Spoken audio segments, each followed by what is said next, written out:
Hi, everyone, and good afternoon. Thank you so much for joining us today. Welcome to our elective session titled Collection to Action, a Data-Driven Approach to Addressing Health Inequities. My name's Cindy Minitry, and I'll be the MC of today's session. I'm a registered nurse by background and serve the Practice Network team. Our mission as the Practice Network team is to bridge the gap between practices like yours participating in PCF and disseminate promising strategies shared by practices. I just want to take a quick moment to thank you all for joining us today. Your presence and participation are truly invaluable as we discuss an essential topic. Today, we'll be diving into the dynamics of using data to identify and address health disparities. We'll start with an overview of what identifying disparities looks like and introduce our peer presenters. And we'll hear from her team's three-step approach to addressing health disparities and then save time for questions and answers.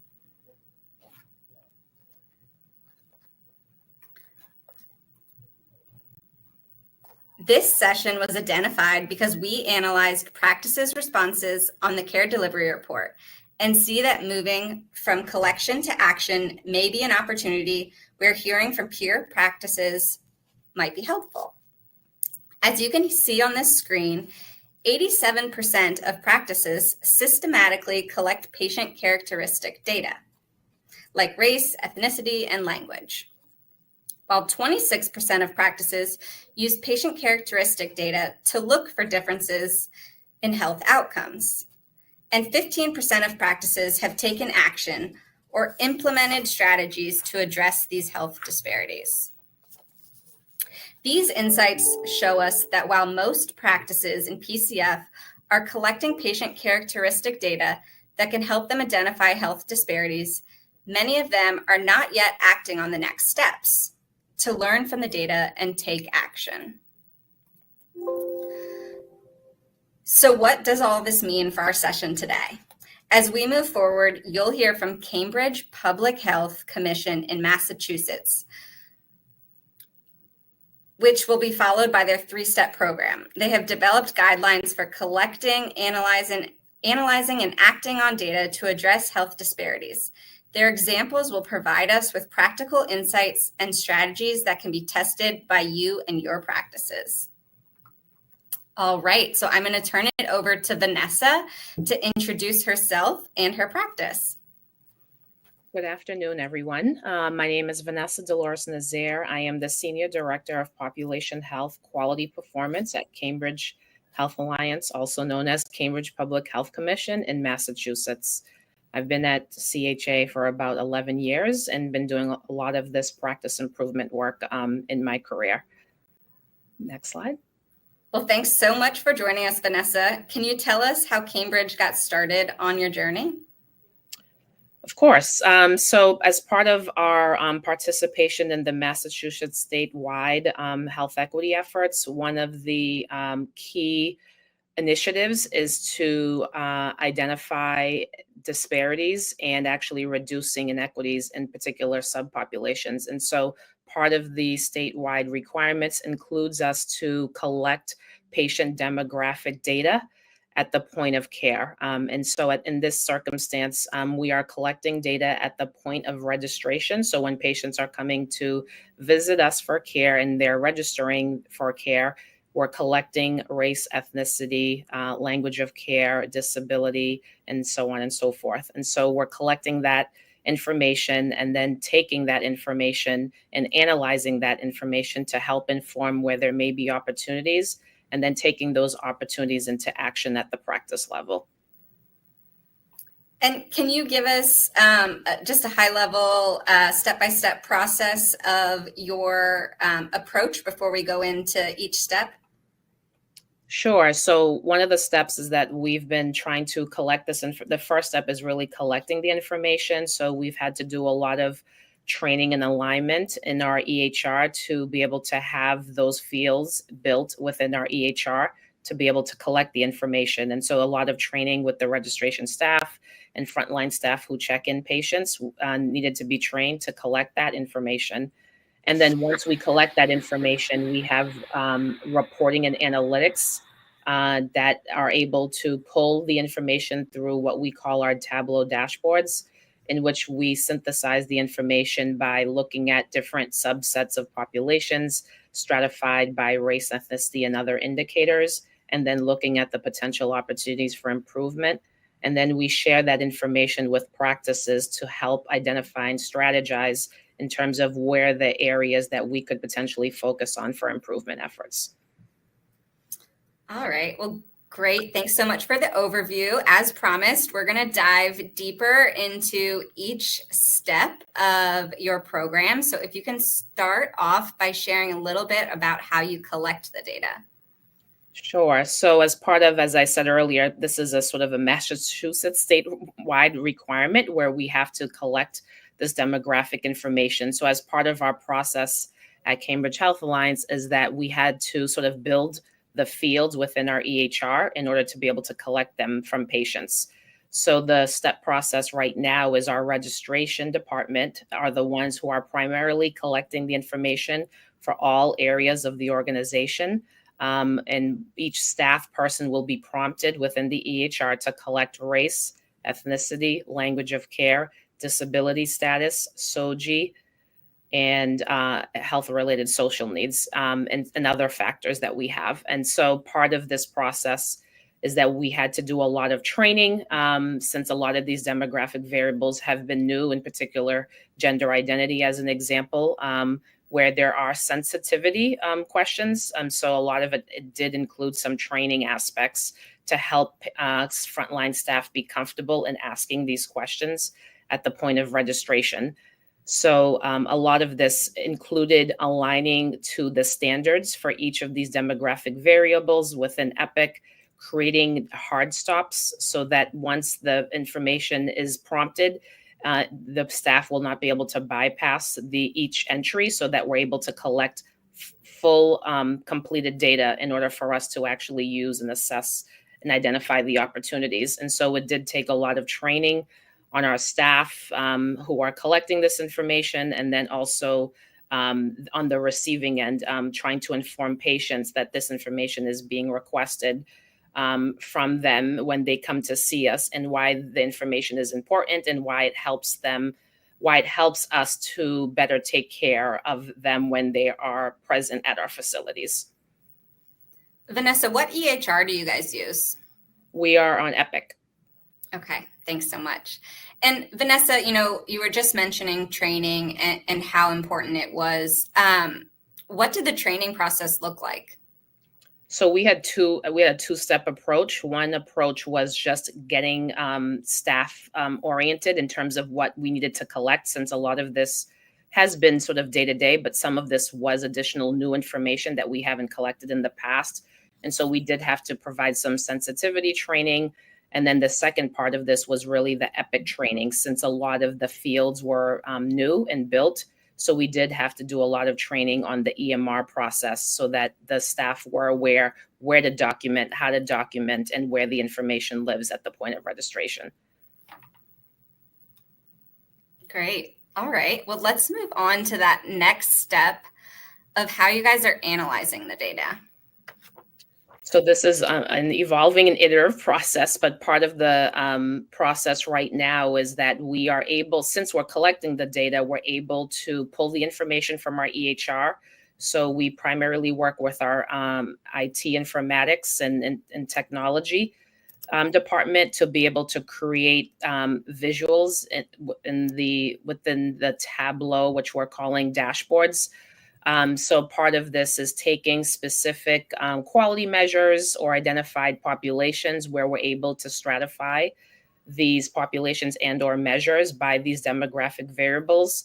And then we're sort of taking the information and synthesizing it through the form of a PowerPoint presentation and other forms of visuals to be able to present to an audience to take away some key identifiers in terms of what are the potential areas of focus that CHA can potentially work on. And so it does take a lot of synthesizing what is the data actually telling us, what's the story, and sort of summarizing that information. And so when we're in front of frontline staff and senior leadership, or sort of identifying what are the key areas based on the data, and then sort of slicing it in different ways to help provide a story. And so it sometimes requires us to do a lot of chart review to understand what may be going on with each patient's journey, because each journey is different, to understand and give context as to why things may be happening from the different levels of stratification. So some of that may accompany a chart review in the process, but also sort of quantifying where there may be opportunities by the different subpopulations that we're looking at. And then we do a lot of validating the information. So as I said, a lot of this is, we're looking at the information, but really trying to understand each patient's journey.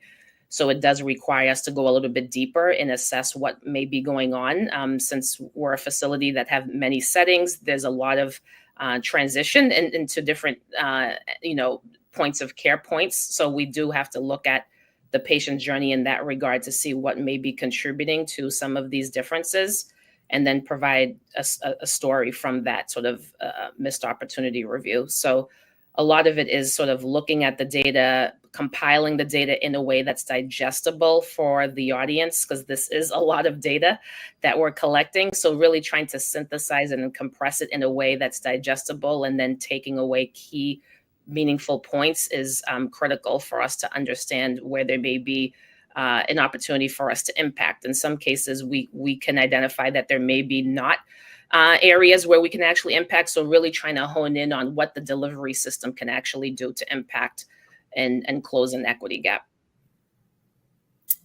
Yeah, thanks, Vanessa. I just think that this step of your program is fascinating and so exciting. I want to go back. You mentioned that you all kind of find these insights and put it into kind of a deliverable package, if you will, to present to people maybe within your organization. Who are you presenting that information to? A large audience is since we are a multi-setting institution, we do present this to our leadership. So this is sort of the C-suite leaders, that also includes frontline staff who are actually doing the work. So whether that's nurses, medical assistants, front desk staff. So it's a combination of key folks from the different areas who are the audience for this information. And the reason that we appreciate the local level folks, because they actually know what's happening on a day-to-day basis and interacting with these patients, and may contribute to input on sort of what may be happening locally for these subpopulations where we're seeing these disparities. So it does provide sort of additional context when we're looking at the data, which is important because, data is only one part of the story. So we do really appreciate the insights at the local level in terms of what they're seeing and what patients are telling them what their barriers are to care. So having that second set of eyes to understand the whole picture is really important as we sort of tackle what are the areas for improvement. Thanks, Vanessa. We have a lot of great questions coming in, so I'm going to kind of feed those to you throughout, but we'll also have a formal Q&A section at the end. So I just want to go back now to the validation step. And one of the things that you've shared is how you do chart reviews and how you bring in that clinical team to kind of verify what you're seeing in the data trends in Tableau. Can you share a little bit about what that validation process looks like? Sure. So an example is actually one about this is hypertension, where we were looking at where the opportunities are for hypertension control. So this is patients who have a blood pressure within range, which is 140/90. And so what we found was, in particular, a subpopulation, which is the Haitian Creole speaking, had lower levels of blood pressure control, and trying to dig deeper in terms of why that potential disparity exists. And so what it took was for us to partner with a clinical leader to do some chart reviews to understand what was driving this sort of low performance within this subpopulation. And after much careful review and assessment, we identified that the opportunity was actually within the older age population. So this is largely 60 and above, where we found that subpopulation among the Haitian Creole speaking was actually much lower. So age became a factor in this case. And so in order for us to reveal that, we had to go in the chart and actually look at the age contributing factor that likely lowered the overall rate for this subpopulation. And so we identified that's an area for opportunity for us. And actually, from a clinical perspective, that subgroup population actually is treated differently in terms of how they manage their blood pressure control. So there's actually a separate clinical guideline that informed that particular subpopulation in efforts to help bring that subpopulation's blood pressure to the BP blood pressure control range. That's great. Do you all have a kind of standard for when you consider a difference that you see kind of in performance to be a disparity? I think it's a case by case, depending on the story and the patient's population. I mean, Cambridge Health Alliance does serve a very diverse population. So it's a sort of multifactorial as to what may be contributing to these individual differences. So it does take some investigation before we come to conclusions to really truly assess what is a good plan and what is a good strategy to address this. But I think for each particular scenario, it does look a little different. There's no one package fits all, I guess, is really it. Each approach has to be carefully tailored to that targeted population or subpopulation. Yeah, that makes sense. And, I can go to the next slide here and we can talk about, some of the trends that you all have seen and the measures that you look at. So can you share a little bit about what we're seeing on the screen here? Sure. So this is basically a way of, part of our display and visuals of how we look at our different performances. We do use a lot of graphs to show potential differences between subgroups. And so this is a couple of measures here where we stratified by race and ethnicity. And so one slice of this is looking at these two cuts, and then further is where we go in and sort of do a deeper dive as to what is driving sort of these rates.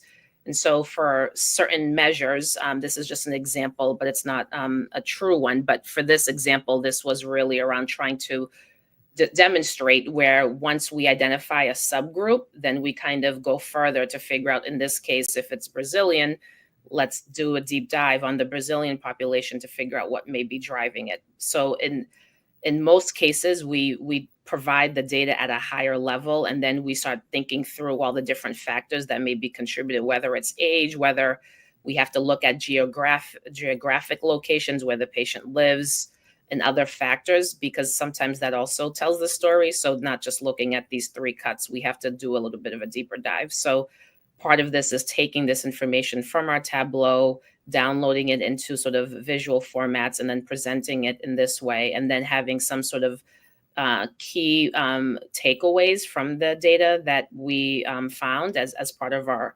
overarching review of this information.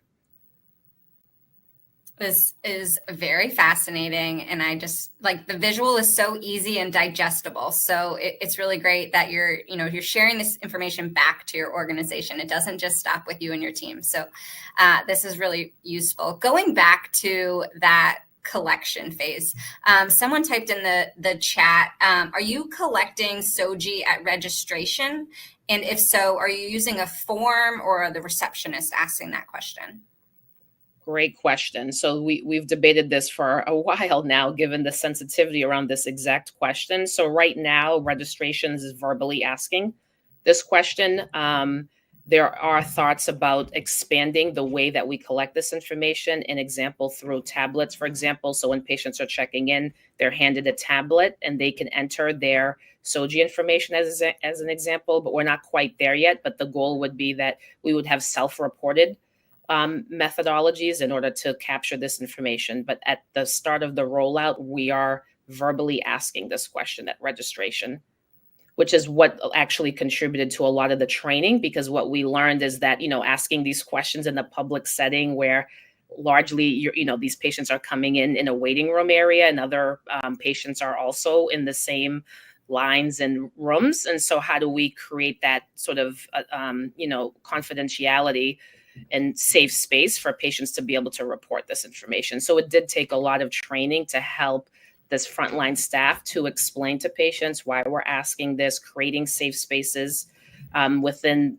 the waiting room area, depending on the setting in which this is being asked, to be able to provide that level of comfort for patients to be able to respond and answer. And we do have a reply of, decline to answer as well. So patients do have the choice to report this information. So it's not sort of a mandatory, field. So patients do have the option to decline as well, because really in the end, it's really the patient's preference to report this information and choice. That was a great question and a great example of what we're doing here today, learning from each other's lessons learned. It sounds like that's something that you all and your organization had to work through when you were rolling this out, and plans for next steps as well. So the journey is clear that it doesn't just stop here for you. And so one more question I saw in the chat before we move on to your step 3 in your process. But on this screen, we're looking at ECQMs. What other quality measures are you looking at? And are you stratifying at all by financial insecurities or inability to pay hospital and clinic bills? So for right now, we're largely doing a lot of the quality measures. In addition to some of these, we have things like, since we also take care of other subpopulations, so pediatrics, we have a lot of pediatric measures that we're also looking at. So well visits, immunizations, and many more. So this is just a subset here that's on this slide, but we are a hospital system as well. So we do a lot of transitions of care. So we do a lot of, stratifying transitions of care related measures, whether it's follow-up after hospitalization, getting your screenings at the different, levels of care, whether it's tobacco, et cetera. So we do a lot of stratification, both on inpatient and ambulatory settings. So this is just an example that's on the slides today. In terms of stratifying by financial information, the only mechanism in which I briefly stated is we do screening for health-related social needs. And so one of the questions as part of that questionnaire is the inability to afford medications as one indicator of financial strain. So we are able to, assuming the patients are completing the questionnaire, we are able to pull that information for each patient and then looking at potential differences, but we haven't actually quite got there yet. This is sort of an iterative process, but we do have a process to collect health-related social needs data from patients. So I think the next step would be to further go into that. But for right now, we're starting with race, ethnicity, language, SOGI, disability, and gender identity for now. Great. Well, we look forward to touching base and hearing back as your journey continues as well, Vanessa. We want to hear from the audience as well. So we've put a question in the chat and would love to kind of understand what others are working on. And so if you don't mind answering that in the chat so we can get some different perspectives here as well. But the question is, what is one health inequity you have identified among patients in your practice and how are you addressing it?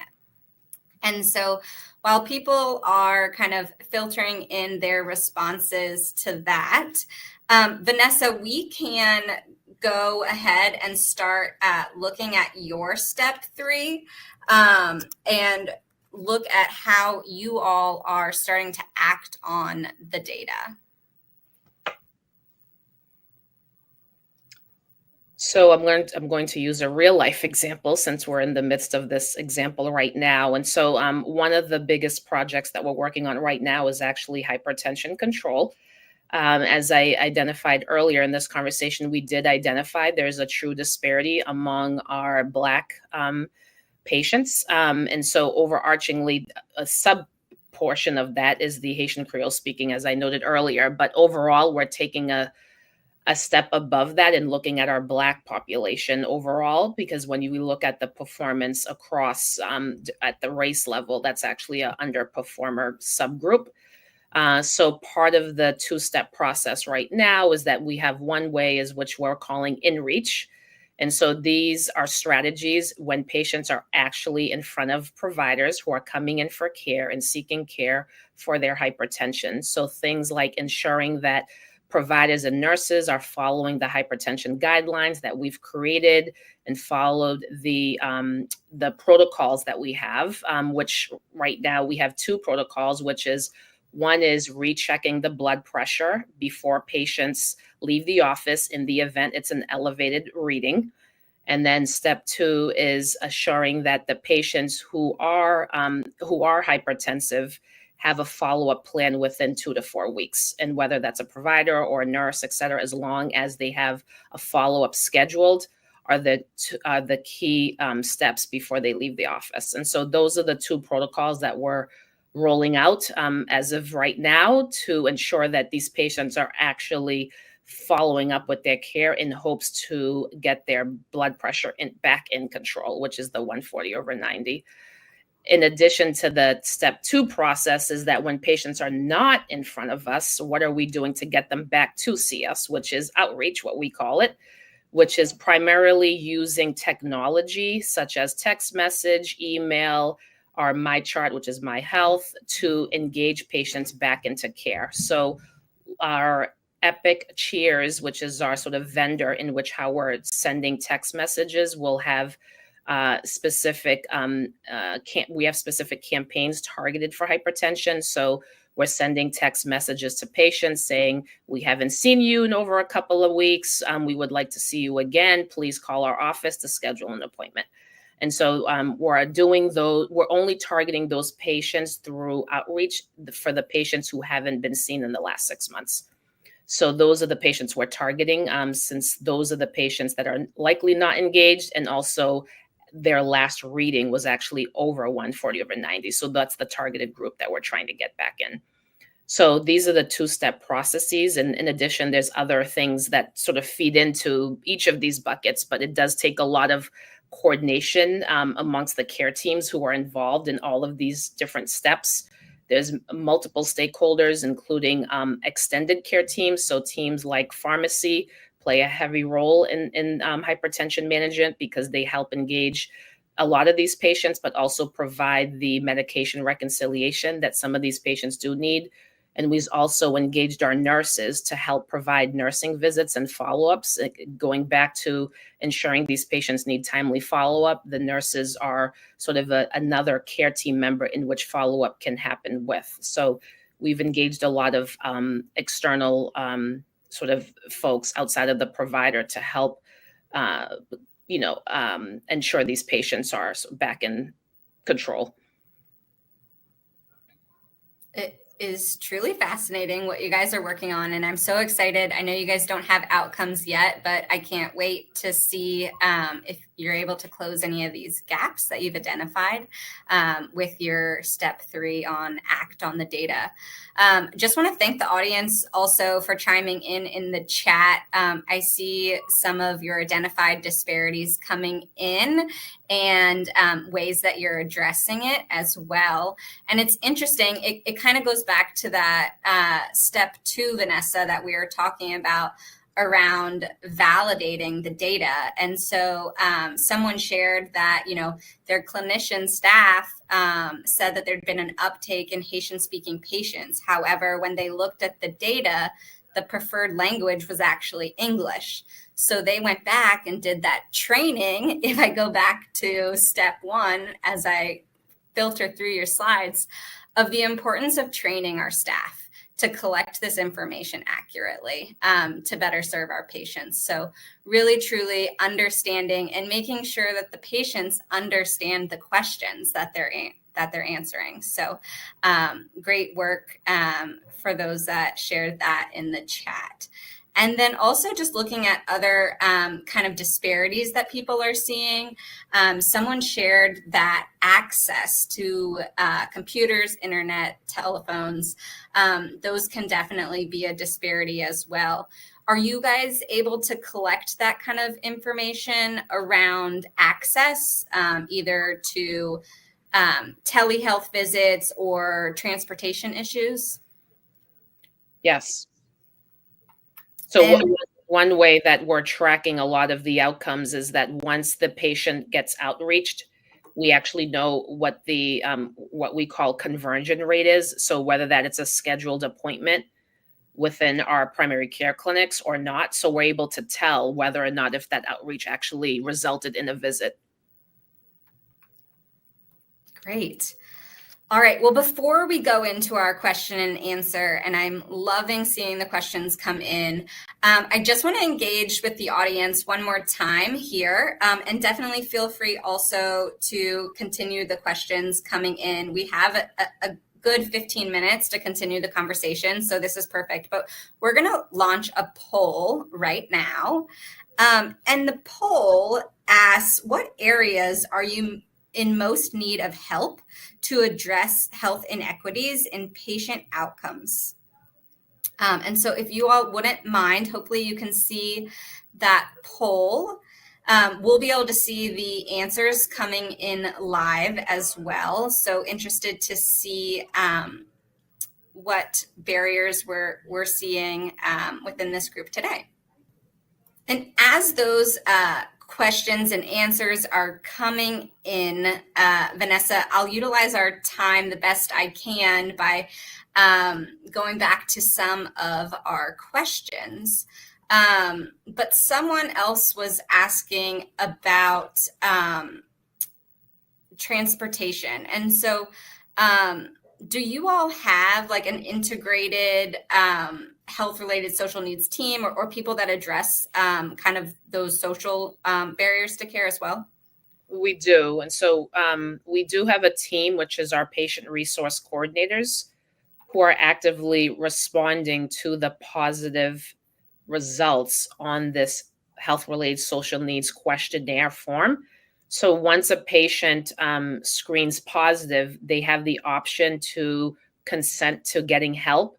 So once they consent, a referral goes to our patient resource coordinator, and depending on what that identified need is, they help provide resources to the patients.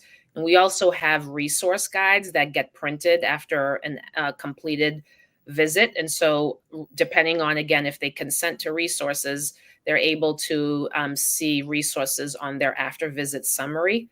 So whether it's food resources, housing, transportation, whatever it is, we have resources that gets printed. So patients, when they're leaving their appointment, they actually have something in hand. And they can actually connect themselves because there's phone numbers and contacts that they could connect themselves.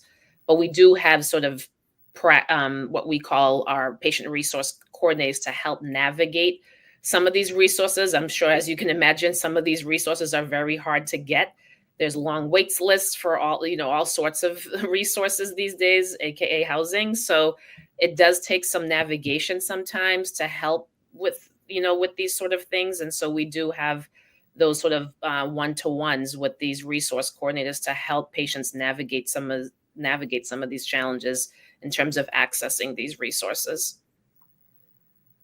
Yeah, thanks so much, Vanessa. I'm seeing a common theme in the chat coming in around transportation, food insecurity, and kind of homelessness and cost of care. And so, while we might not be able to share best practices on how to address those needs here today, I hope that we can continue the conversation in the future with people on the line here today to kind of share some strategies around addressing some of those disparities that people have identified in their practices. And it looks like in the poll, the most common response was clinic staff for outreach and follow-up.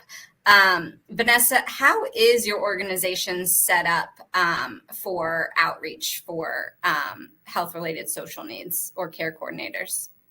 So right now, a large portion of the screening is actually being done asynchronously. So either through my chart, we're sending the questionnaires in advance if we can prior to the visit itself.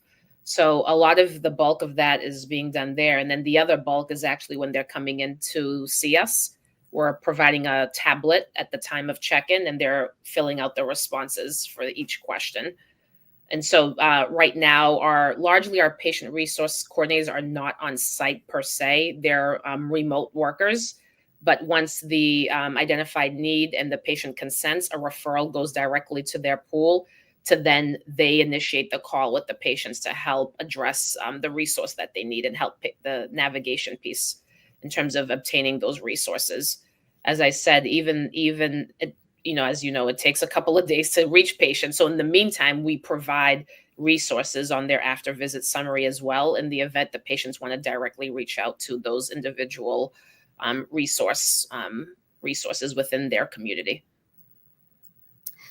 Thanks, Vanessa. And the other answer that I feel like it looks like about 17% of people identified with was access to high quality data to target interventions and monitor over time.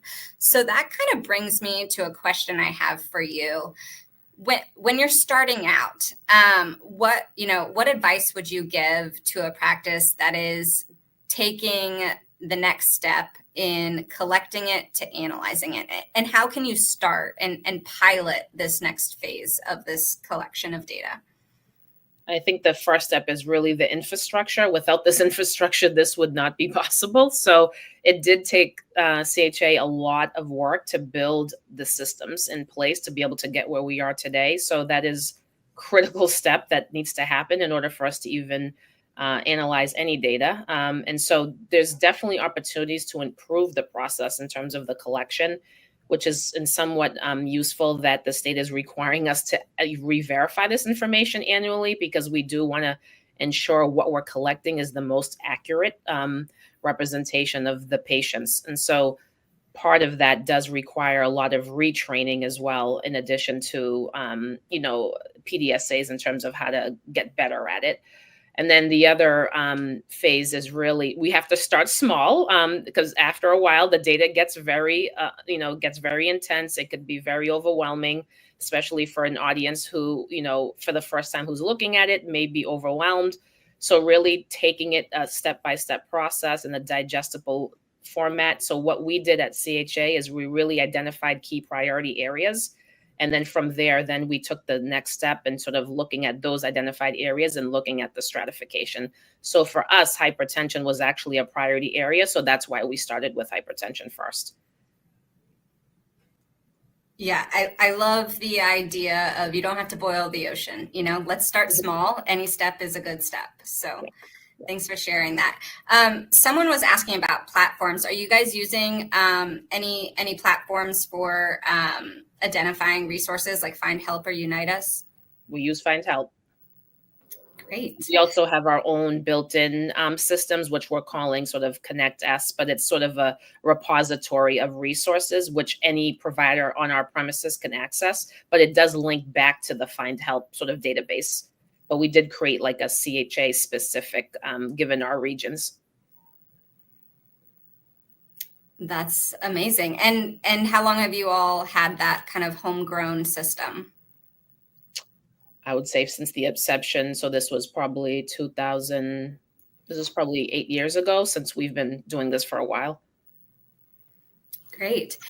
And so in looking at the data, your Tableau systems are pretty advanced and look like great opportunities to identify disparities within this data. But I can't leave the session without talking about AI. And I saw someone ask the question, are you all planning to use AI at all to identify disparities in the future? Or have you all explored the use of AI to identify? We haven't so far, no. Great. Well, advance for yeah, and since the question came up in the chat, if anyone is using AI to identify health disparities within their organization, I would love to hear about it. It would be very interesting and would love to chat more about it as well.